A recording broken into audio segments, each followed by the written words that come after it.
오늘 6장 38절을 보면 주라 그리하면 너에게 줄 것이니 곧 후히 되어 누르고 혼도로 넘치도록 하여 너에게 안겨주리라.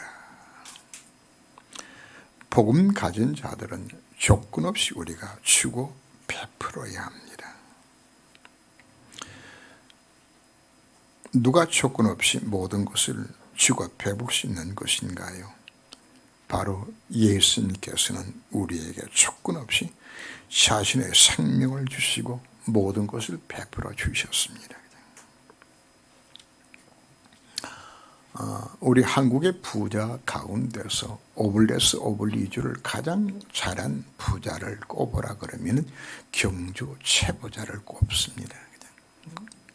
최부자는 한 해 농사를 지어서 소출이 거둬지면 3분의 1은 가난한 자를 위해서 구제하기 위해 가지고 3분의 1을 남겨두고요. 그리고 3분의 1을 뭐 하는 것인가 하면은 과객들이 그 집에 방문했을 때 대접하기 위해 가지고 3분의 1을 남깁니다.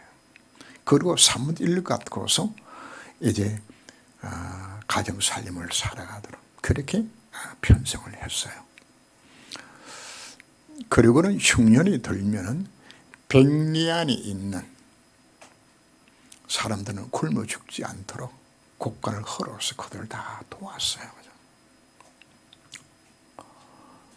그리고는 흉년 때는 남의 논을 사지를 않아요. 왜? 혹시나 값싼 걸 사지 않게 만들기 위해서 그 사지를 않아요. 그리고는 벼슬은 진사 가장 낮은 벼슬입니다. 진사까지만 하고 그 이상은 하지 말라. 뭘 가르치는 것인가 하면 재물과 권력을 같이 동시에 취하면 반드시 문제가 생겨난다. 하나만 선택을 해라. 동학난이 났을 때에 부자들, 농민들이 낫을 들고 쇠사랑 들고서 다 죽이고 그 난리가 났을 때에 경주 최부자 집에는 그 농민들이 일어나서 전부 그 집 오히려 포위를 하고 지켜주었어요. 그냥 불신자들도 주고 베풀 때 하나님께서 축복을 하셨어요.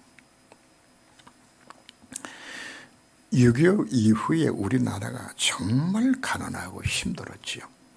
산업시설이 다 망가지고 전 세계에서 꼴찌에서 1등하는 가장 극빈 국가였어요.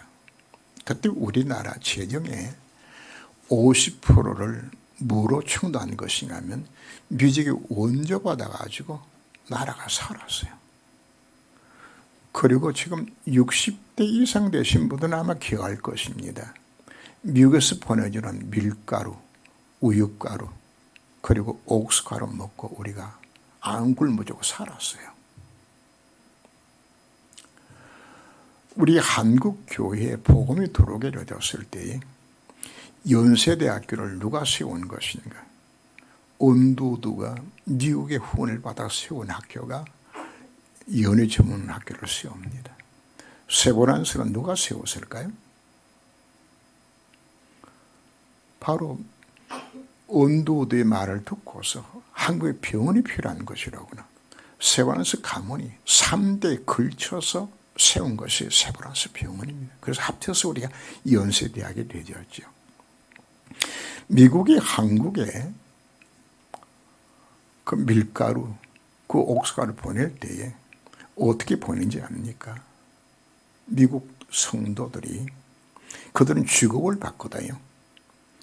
하루 일주일간에 48시간 주급받으면서 그 생활하는데 우리 한국에 밀가루, 옥수가루 보내기 위해서 그들은 잔압을 신청해서 작게는 4시간, 많게는 12시간씩 잔압해서 받은 그 돈 갖고서 우리 한국에 보냈어요.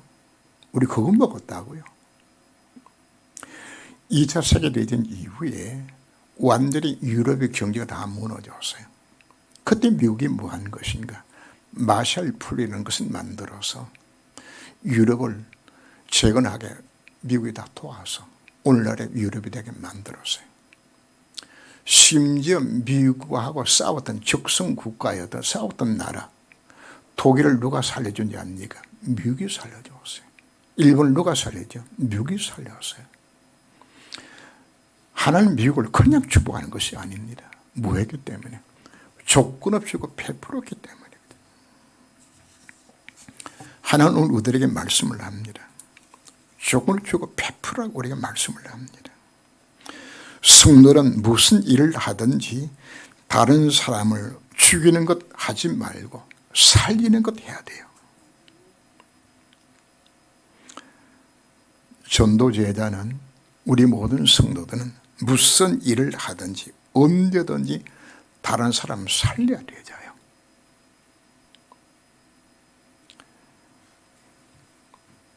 조직에서 보면은 항상 말썽을 일으키는 트러블 메이커가 있어.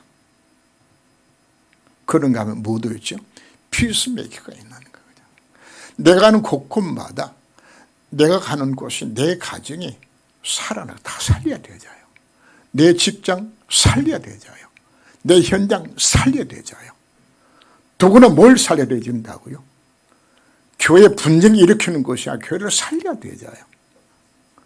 조건 없이 말하고 살리라고 우리에게 말씀을 하는 겁니다. 우리는 교회 안에서 연약한 영혼들 상처 주고 죽이는 것이 아니라 살리는 곳에 우리가 쓰임을 받아야 합니다. 창세 3장 사건 이후에 사람들의 마음 모두 강팍해졌어요. 그저 내가 살기 위해서 남을 짓밟고 올랐어야 되죠. 무한한 경쟁 사회가 지금 펼쳐지고 있는 겁니다. 이걸 두고 우리가 뭐라고 이야기하죠? 약육강식의 정거래 법칙이라고 이야기하죠. 강한 자만 살아남게 되지는. 그래서 세상의 모든 사람의 가치관은 뭐 하는 겁니까? 나 중심이야. 내가 성공해야 되고 내가 부자 돼야 되는, 내가 가져야 되는 것이고. 이와 같은 때에 하나님께서 우리들에게 말씀을 합니다. 남에게 뭐 하라고요? 조건 없이 베풀어라. 사람을 살리라고 우리들에게 말씀을 하는 것인데, 이것이 가능한 것인가? 가능합니다. 뭐 하면요? 내가 정말 복음 누리면 가능한 것이에요. 아브라함이 복음을 누리게 되지니까 아브라함 통해서 실제적인 증거들이 나타나졌잖아요. 요셉 보세요. 요셉 한 사람 무하죠. 가는 곳마다 다 살려내요. 보디발의 가정에 자기를 모함해가지고 감옥에 만들었던 그 여자까지도 용서하고 살려줘요. 그게 복음입니다. 그리고 자기 형제들도 다 살리잖아요. 죽이는 일들이 아니요. 다 살리도록 우리 불러주신 것이에요. 하나님 날 뭐하도록 부르신 것인가? 살리도록 우리를 불러주는 겁니다. 그래서 뭐부터 먼저 하지 말라? 비판하지 말고 정죄하지 말고 용서하라고 오늘 우리에게 말씀을 합니다.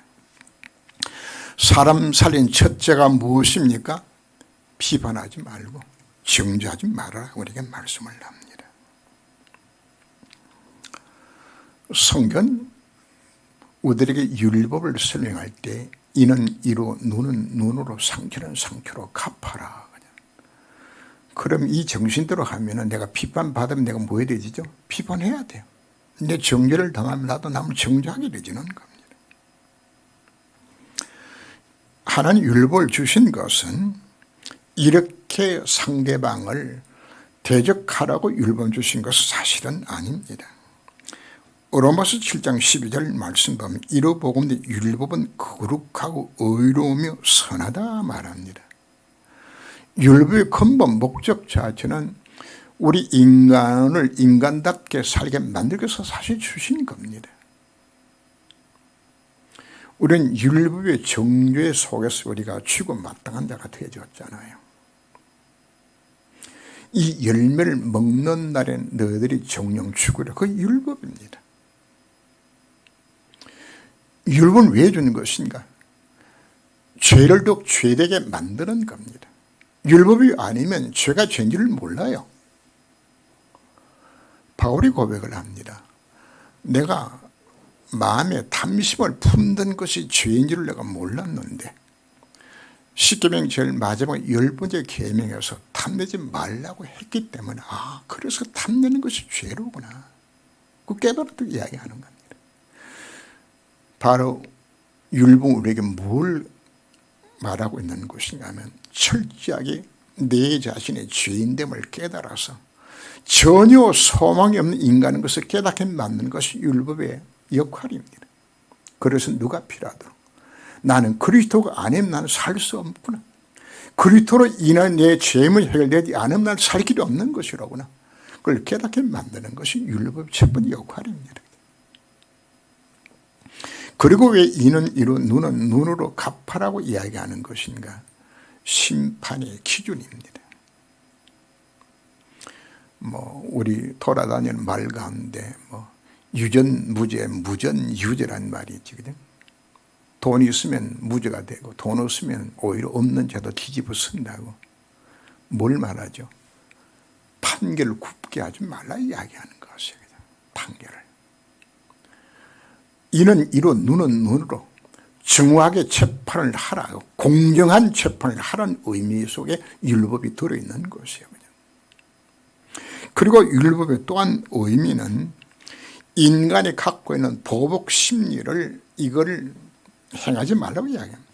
네가 상대방에게 눈 하나를 눈이 피해를 입었냐? 그럼 네가 한 가지만 네가 갚아라. 네가 한 대 맞았으면 한 대 때릴 권리밖에 내가 없어요. 그런데 우리 인간은 어떻죠? 보복의 심리가 있어서 서로 다투게 되지죠. 하나님 율법을 왜 주신 것인가요? 공정한 인간 사회를 이루도록 만들어서 하나님 주신 겁니다. 비판하지 말라. 그래야만 너희가 비판을 받을 것이요. 정죄하지 말라. 그래야만 너희가 정죄함을 받을 것이라고 말씀을 합니다. 자, 여기서 우리는 다른 사람이 비판받을 짓을 하고 정죄할 만한 잘못이 있을 때에 우리는 어떻게 해야 되죠? 그들 그때 뭐 하지 말라? 비판도 하지 말고 정죄도 하지 말고 그럼 뭐도 하지 말아야 될까요? 뒤돌아서서 다른 사람에게 가서 흉도 보지 마라. 가족 간에 일어나는 다툼들 제가 보면서 거의 이것 때문에 일어나더라고요. 뒤어로 흉보고 말이죠. 교회 안에서 일어나고 있는 모든 다툼들도 소위 말하는 카드라 통신, 그죠? 그 입방정이야, 입이. 여기에 가만히 있지 못해. 이게 비판하고 남을 자꾸 정죄하는 거예요, 그죠? 본인은 안 해도 돌아서 다른 사람 통해서 하면은 홀로 들어가도록 만든단 말이에요, 그죠? 이게 교회를 전부 어지럽게 만드는 것이에요. 오늘 하나님께서 왜 2021년 마지막 메시지를 주신 건가 생각해야 됩니다. 그동안에 나는 교회 안에서 남을 비판하고 정죄하지 않았던 것인가? 돌아서서 우리는 흉보지 않았던 것인가? 이게 교회를 어지럽게 만들었어요. 비판하고 정죄를 받으면 누구든지 자존감이 상하고 상처를 입게 되어져요. 인간이 갖고 있는 그 악한 죄성이 보복 심리가 살아나서 자신도 모르게 또 뭐하죠? 상대방을 또 비판하고 또 정죄 또 하게 되어져요. 이 악순환을 흘러가는 겁니다. 사람이 대체로 어떤 건가? 자기 자신에게는 관대하고 남에게는 또 엄격해요. 그 소위 내로남불이 나오죠. 자기 잘못은 그냥 넘어가. 남 조금 잘못 이걸 내가 용납이 안 되지는 것이거든. 우리는 남을 비판하고 정죄만 안 하는 것이 아니고 보다 적극적으로 우리는 상대를 용서를 해야 합니다. 사람 허단 허물을 덮습니다. 비판하고 정죄하지 말고 적극적으로 용서하라고 우리에게 말씀을 합니다. 인간관계에 일어난 모든 비판과 분열을 없애는 중요한 비밀이 무엇일까요? 용서하는 겁니다. 그런데 우리 속엔 뭐가 있지요? 비판하고 정죄하도록 충동질을 하는 내 속에 뭐가 있죠? 죄성이 내 속에 있는 거예요. 그 죄성을 누가 충동질하죠? 사단이 그 마음을 충동질해서 나로 하여금 이와 같이 남을 비판하고 정죄하도록 만드는 것이에요. 여러분, 사단에 속지 말아야 합니다. 이게요, 공동체를 처음 무너뜨려요. 가정에는 공동체, 이것이 무너뜨리고요. 직장의 공동체, 이것이 무너뜨려요. 사회 공동체를 전부 비방이 난무해. 교회 공동체를 무엇이 무너뜨릴까요? 비판하는 정신, 정죄하는 그 마음의 자세가 교회를 어지럽게 만드는 것이에요.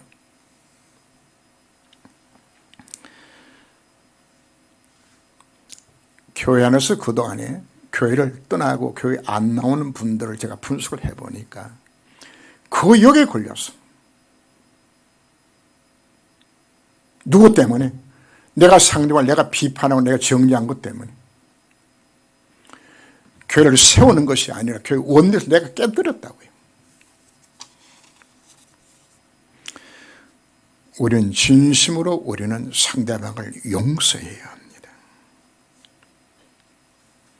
창세기 45장 5절 말씀에서 요셉의 형들에게 말하죠.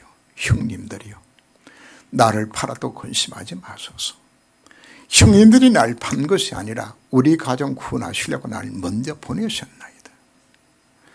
그때 뭐가 무너지는지 압니까? 흑암이 그때 무너지는 거예요. 내가 진정으로 용서할 때에 교회에서 어주되게 만드는 흑암이 그날 결박당하는 것이에요. 여러분, 가정을 어지럽게 만드는, 깨뜨리는 모든 부분들이 언제요? 진심으로 용서할 때에 그것이 무너지는 겁니다. 주라, 그리하면 너에게 줄 것이니. 이제는 용서의 수준을 넘어서 조건 없이 아낌없이 베풀으라고 말씀하고 있는 겁니다. 이게 잘 안 되죠요. 자, 첫 단추는 비판하지 말고 정죄하지 말고, 그리고 뭐 하라고요? 용서하고. 그 다음에 세 번째는 뭐 하라고요? 더 베풀어라. 근데 베푸는데 헤아리지 말고 베풀으라고 우리 말씀을 합니다. 우린 선을 행할 때도 조건을 살펴요. 내 원수, 나를 저주하는 자, 나를 미워하는 자, 나를 모욕하는 자, 이런 사람에게는 아예 줄 생각 자체를 내가 안 하죠. 마음을 거두어버리죠. 그죠? 세상에서 온갖 악기를 받고 비방의 대상자들, 저런 놈은 맞아 죽어 싸거든. 못 베풀어 이들에게는. 거든. 예수님 누구에게 베푸셨나요? 세리, 창기와 함께 같이 식사를 하니까 바리새인들이 그냥 정죄해서 어떻게 죄인하고 같이 밥을 먹고 앉았느냐. 성경 우리에게 말씀합니다. 상대방을 헤아리지 말고 너의 도움이 필요한 자에게 조건 없이 베풀어를 우리에게 말씀을 합니다. 대다수 사람들이 어떻게 하죠? 자기는 뭔가 유익이 되니까, 또 베풀 만한 자가 되어줬으니까 그에게 우리가 주고 베풀죠. 왜 이렇게 우리가 조건 없이 주고 베풀어야 되는 것인가? 바로 하나님이, 예수님께서 조건 없이 우리에게 베풀어 주셨기 때문입니다. 우리의 죄를 제대로 갚는다면 어느 누구 하나님을 슬르신 자가 어디 있나요? 양심적으로 여러분들이 생각해 보세요. 우리가 죄인 되었을 때에, 우리가 원수 되었을 때에 하나님 우리 먼저 주고 베풀어 주셨어요. 헤아리지 않고 우리에게 베푸셨다고요. 그래서 바울은 말합니다. 너희 안에 이 마음을 품어라. 곧 그리스도 예수의 마음이니. 이 마음으로 도움이 필요한 자들에게 조건 없이 베풀어온 우리의 말씀을 합니다. 이것이 사람을 살리는 겁니다.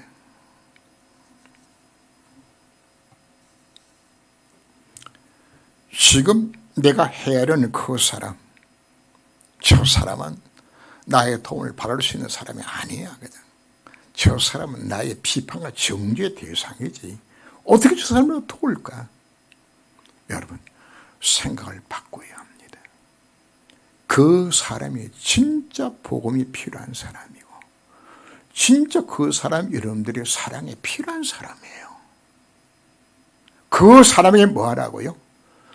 주고 베풀어 올 우리에게 말씀하고 있는 겁니다. 언제 사람이 변화가 일어날까요? 여러분, 조건이 있는 도움은 상대방이 알아요. 아이고, 저게 내한테 뭔가 유익이 있을까 싶어 내게 해주지. 상대방이 눈치채요. 그러나 반대로 여러분들이 전혀 사랑받을 만한 조건이 안 된 자에게 아낌없이 주고 배부를 해줄 때 그 사람의 진정한 변화가 여기서 일어나는 겁니다. 여러분, 전도는 딴 게 아닙니다.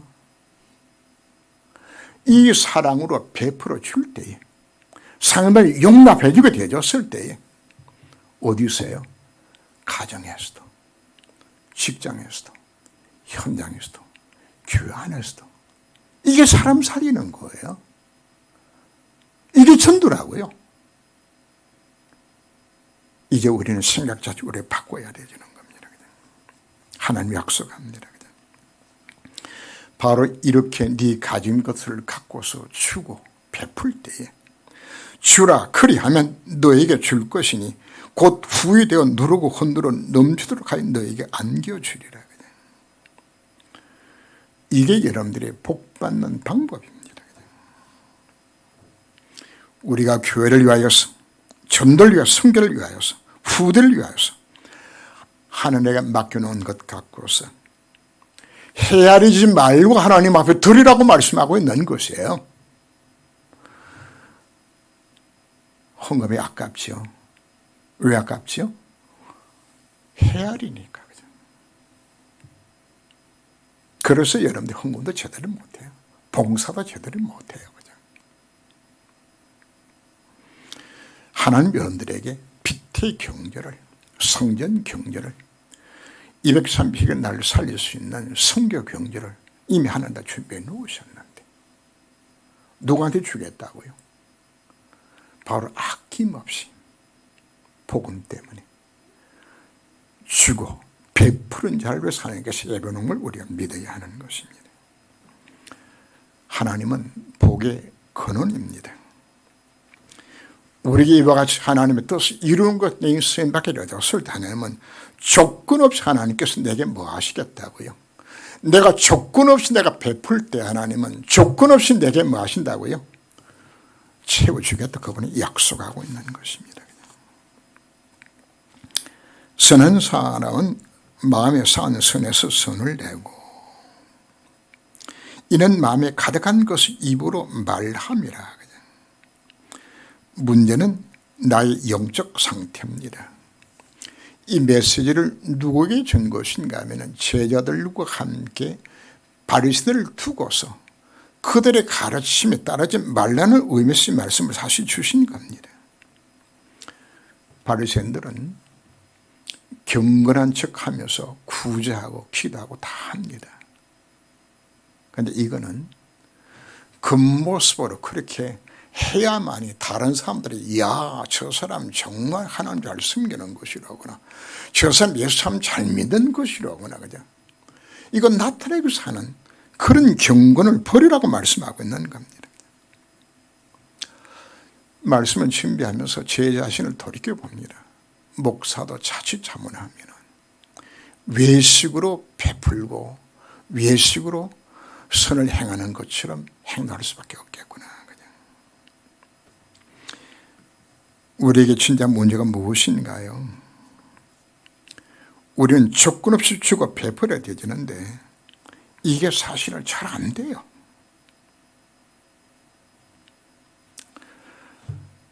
여러분의 상태는 어떻습니까? 막상 내게 문제가 생겨나고 내가 비방을 당하고 내가 비판을 당하고 내 어려움을 당하게 되어지면은 마땅히 베풀어야 된다는 사실을 알고 비판하지 말아야 된다는 사실을 아는데 이게 잘 안 되어져요. 나도 모르게 이게 쑥 나온단 말이에요. 그래서 성격이 바깥으로 나타낼 줄 사람들은 어떡하죠? 꼭같이 그냥 자기가 남에게 비판받고 정죄를 받으면 못 참고 막 분노 일어나줘서 그냥 불평 원망하고 막 그냥 뭐 교회에다 빠뜨려 먹고 막 이렇게 해요. 그냥. 그런가 하면 제대로 또 양식 있는 사람들은 이걸 꾹꾹 참아. 그래서 자기는 괜찮은 것처럼 포장을 해요. 그냥. 사실 이게 더 위험해요. 차라리 그냥 다투고 욕하고 싸워버리면 그거라도 풀기는 하지. 그냥. 어느 목사님이 산길을 가다가 고목나무에 보니까 고목나무가 그냥 겉은 멀쩡한데 속을 보니까 속이 팍 썩었어. 그냥. 그래서 친구 목사한테 이야기합니다. 야, 이 나무도 목했는가 보다. 그냥. 그 목사는 진심으로 주고 베푼 것이 아니라 중심 용서한 것이 아니라 그냥 목사기 때문에 참고 견딘 거예요. 그 속병 드는 겁니다. 그게.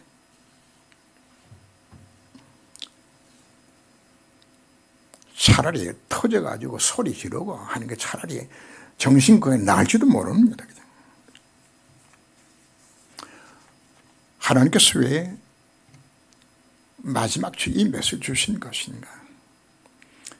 2022년 우리에게 새롭게 원내에서 출발하도록 오늘 우리에게 말씀을 주신 겁니다. 그래서 오늘 예수님께 말씀합니다. 나무는 그 열매를 보고 아나니 가시나무였은 무화과를 찔레서 어떻게 포도를 따겠느냐.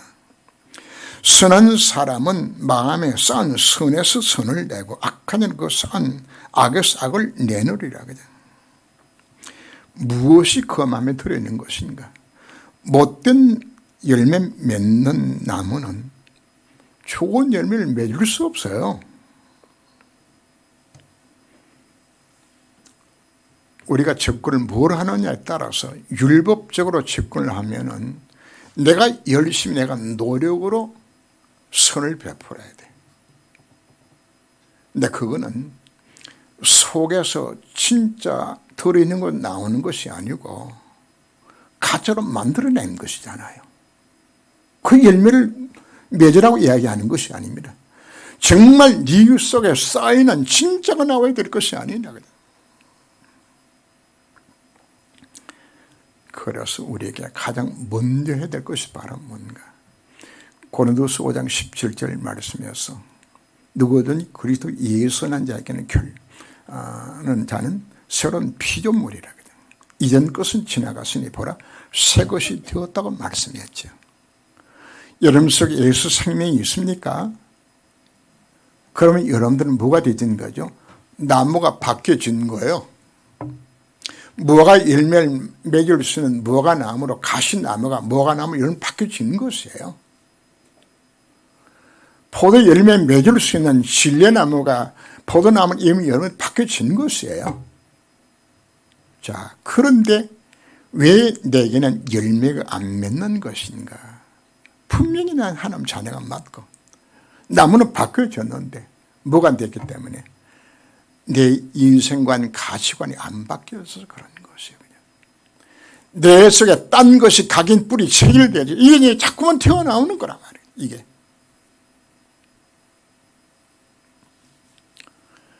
그래서 뭐가 나오도록 해야 될까요? 결국은 속에 들어있는 것이 나와요. 각인된 대로 우리가 기도하게 되어지고 뿌리 내린 대로 열매를 맺어요. 체질된 대로 열매가 맺혀지는 것이 내 인생이 거기서 결정되어지는 것이라. 뭘 바꿔야 될까요? 뇌 속에 잘못 각인 뿌리 체일되어 있는 거 이거 바꿔야 되잖아요. 바꾸는 거죠. 바꾸는 최고의 비밀이 바로 뭔가? 예배입니다. 예배.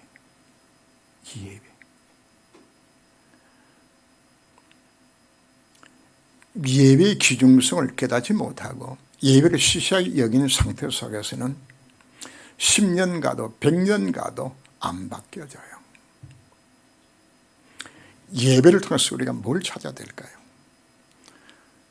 사람이 최소한도 언제 바꿔지기 시작하는 거야? 내가 은혜 받으면은 영심 얻으면은 사람이 바꿔질 수 있는 힘이 나오잖아요. 최소 시작 자체는 예배를 성공해서 은혜가 임하면 사람이 달라지기 시작하잖아요. 정말 예배를 통해서 내 자신의 영적 상태를 깨닫게 되죠. 하나님 정말 나랑 주의 성령으로 충만케 하사 정말 인생 살아가게 만들어 달라. 하나님 앞에 여러분들이 정말 말씀 앞에 서게 되었을 때 묵상 이수에 들어가게 되었을 때 나도 모르게 여러분들이 그리스도를 닮아가게 되는 거란 말이에요. 너희 안에 이 마음을 품어라. 누구 마음입니까? 예수의 마음에 닮아가게 되지는 그것에 들어가는 우리들에게 말씀하고 있습니다. 우리가 복음 말씀을 우리가 기도 집중 속에서 깊은 묵상 속에 들어갈 때 하나님은 나의 마음과 생각을 지켜서 내 속에 뭐가 치워지도록 상대방을 긍휼히 여길 수 있는 마음을 내게 주시는 겁니다. 여러분 내가 상대방이 미웃고 내 속에 분노가 치밀어 오르는데 이게 억지로 하려고 그러면은 너무 힘들어지는 거예요. 그런데 여러분들이 정말 은혜 받고 내 속에 채워지게 되지면은 상대방이 오히려 불쌍하게 보여지는 거예요. 야, 저분이 저렇게 날 힘들게 만드는 것은 나를 도와달라고 아우성 치고 있는 것이로구나. 내가 힘들게 만드는 것은 나를 도와달라는 소리로구나 하면서 내가 뭐 할 수 있는 겁니까? 도와줄 수 있는 이게 나오잖아요. 이게 누구 마음입니까? 하나님이 그 마음을 내게 주시는 거라. 이 마음을 억지로 내가 이렇게 살아야 되겠다. 너무 힘들어요. 뭐 하면 됩니까? 내가 은혜 받으면 되잖아요. 내 눈이 열려지면 되는 것이란 말이거든요. 이게 무엇으로 가능한 것인가? 예배 승화하고 말씀과 기도 속에서 깊은 속에 들어가기로 했을 때 내 마음과 생각을 그분이 주관하셔서 이를 이루도록 내 인생을 인도하시는 약속하고 있는 겁니다. 이렇게 깨달아져서 보여주는 그 마음 자체 그것이 복받은 마음이에요. 바로 그 마음이 주님께서 뭐 하신다고요? 누르고 흔들어 넘치도록 하여서 그에게 마음껏 이 미션 감당하도록 허락하신다고 하는 약속이거든요. 그래서 여러분들이 이제 인간관계를 우리가 어떻게 하나님께서 만들려고 오늘 말씀하셨죠. 절대 뭐 하지 말라. 비판하지 말고 정죄하지 말고 그리고 뭐하라? 용서하고 그리고 뭐까지 하라? 죽어도 베풀어라. 근데 이게 안 된단 말이야 내가. 그래서 뭐하라고 이야기하는 것인가? 주님 내 힘으로는 정말 안 됩니다. 정말 내 인생이라고 살아가져서 나은 사람 때문에 내가 모든 현장이 원내에서가 되는 곳을 밖에 만들어주시고 정말 나은 사람 때문에 이 복음이 증거되도록 하나님이여 내 마음과 생각을 지켜주옵소서. 거기도 우리가 그것으로 들어가야 되는 것입니다. 기도하겠습니다. 주님 우리는 어느 곳 어느 장소에 있든지 사람을 살리는 자가 되게 하여 주옵소서.